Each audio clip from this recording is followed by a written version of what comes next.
Hi, everybody. Welcome to our Makers and Creators series at Woodlawn Pope-Leighey House from home still. The house is officially open for our 2020 reopening of our needlework show. So this seems to be a very appropriate time to interview one of our favorite embroidery artists at Woodlawn, Elise Benetreau, who calls her company Le Comptoir. We're so thrilled that we found her. She hails, you'll find out very quickly, from France, but has lived in Washington, D.C., which is how we got to know her, and is now living in Boston. Her work tends to focus on the women in history, and her punch needlework has become really, really popular with the people that come to our show, and I'm sure much wider than that. So welcome, Elise. We're thrilled to have you today. We're happy to have you. And I'm just going to say right off from the bat, I've got a couple of postcards up here of Elise's work, and I happen to own a beautiful piece. You can see it right here. That's my personal comptoir embroidery. So many of us are working at home. How has COVID in particular, but also we've had a lot of other things going on in the world. How has this time, you're always working from home, but yeah. I'm sure you've had to adjust to a different way of working from home during this period. So how's that going, and has it changed how you work? It changed, like the past 4 months, I'll say, changed a lot of things. First, because I'm never alone anymore. I used to be kind of alone because I have my baby daughter with me, but she's a baby, so that's pretty easy to deal with her. But for 4 months, I had my toddler and my husband full-time here. Yeah, in an apartment, so that was challenging, but we did it. In the meantime, many people were looking for something to do during the shelter order. So I don't know how, but my Etsy just exploded. I'm selling a lot of my embroidery kits. And that's awesome. First, because that's just awesome, and because also it's an amazing way for me to share my love for embroidery with everybody. So that's the second thing it changed. Now I am not working for nothing, so that's awesome. And we are living a story now.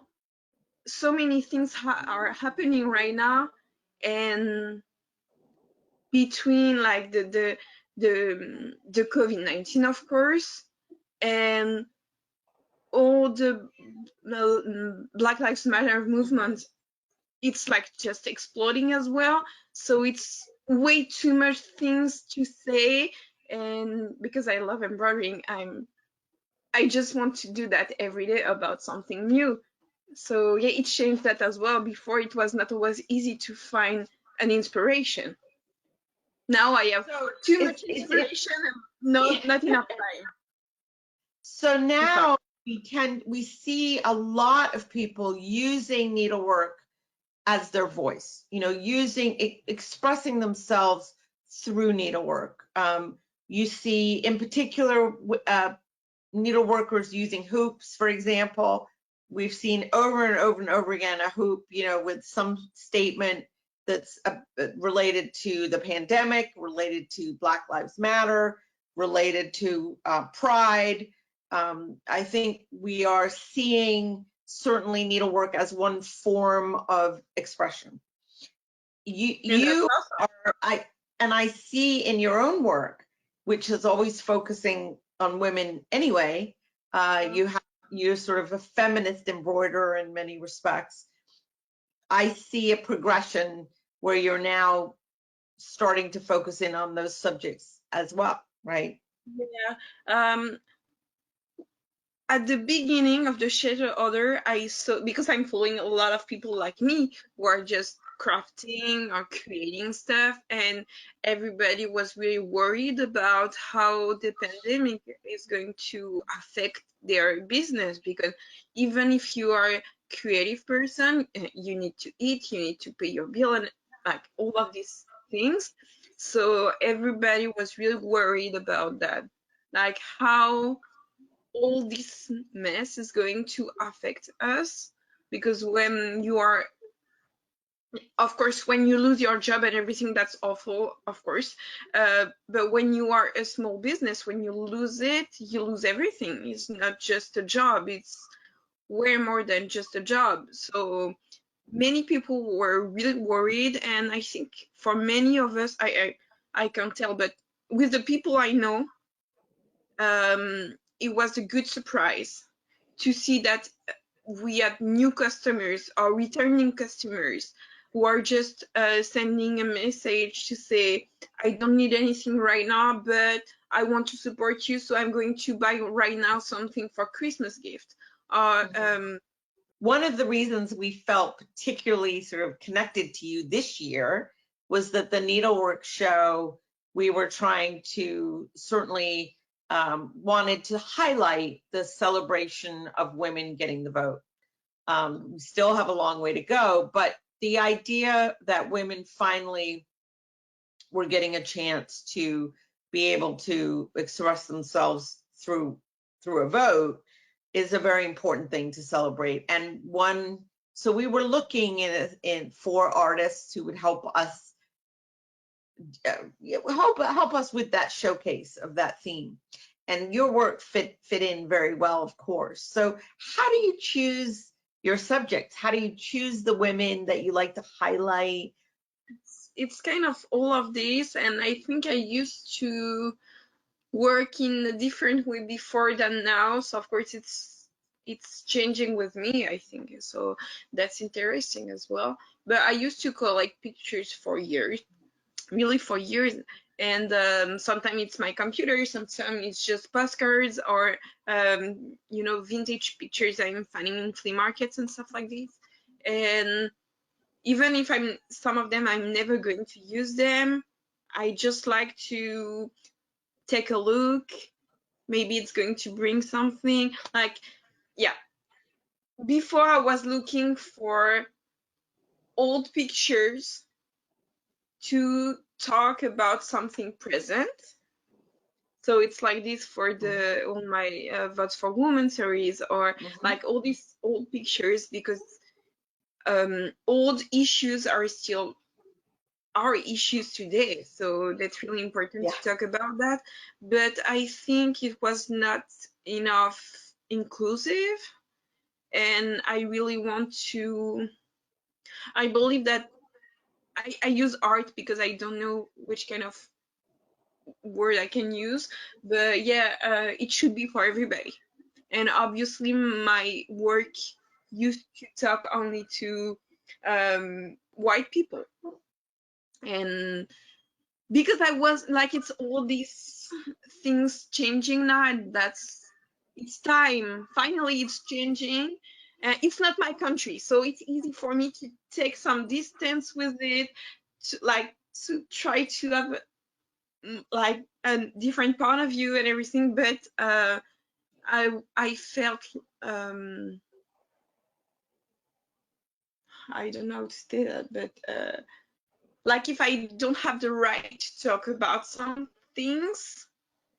But now I'm more like, first of all, my kids are American, so yeah, I choose this country to have my babies, so I have to deal with that.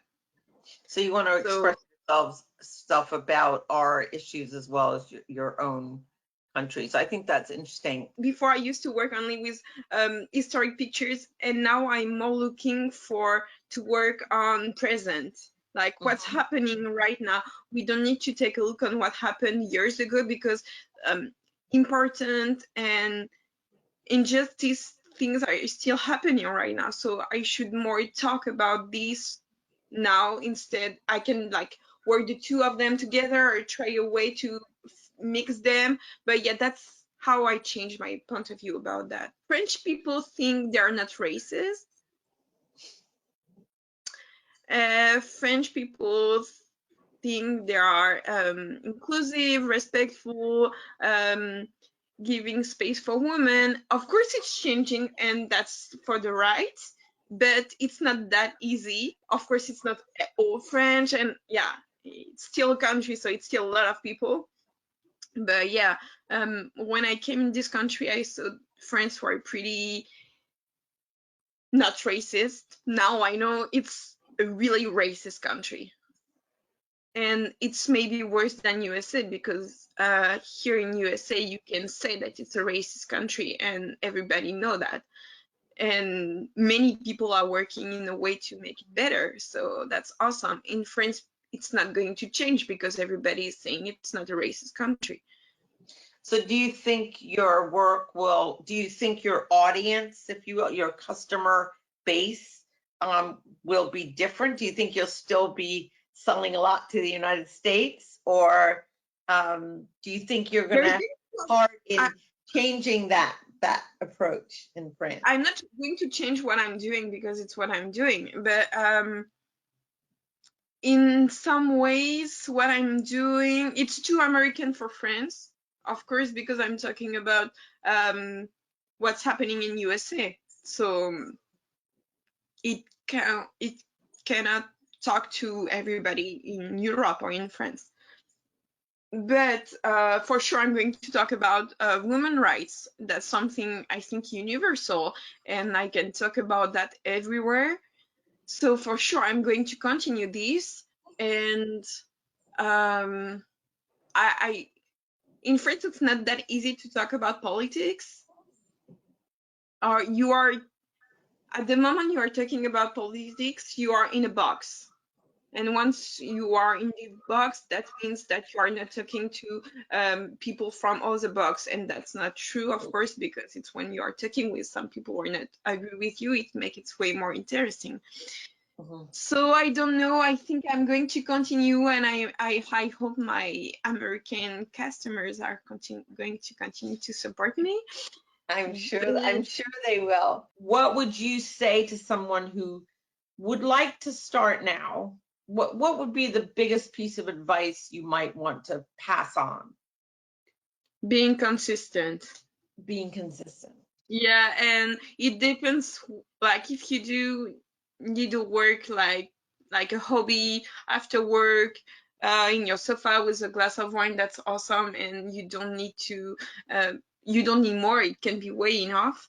But if you want to do it for living, this country is the best for that. So just do it.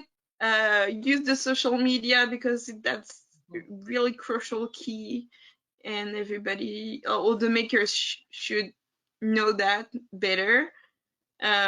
Social media are really important. Sometimes I'm not really thinking about an embroidery or a piece I'm making, and because someone DM me about this picture, or in the market I'm meeting someone, and that's going just like this. So you really need to connect with other people to keep your mind fresh and having new ideas. And it's like being humble is good too.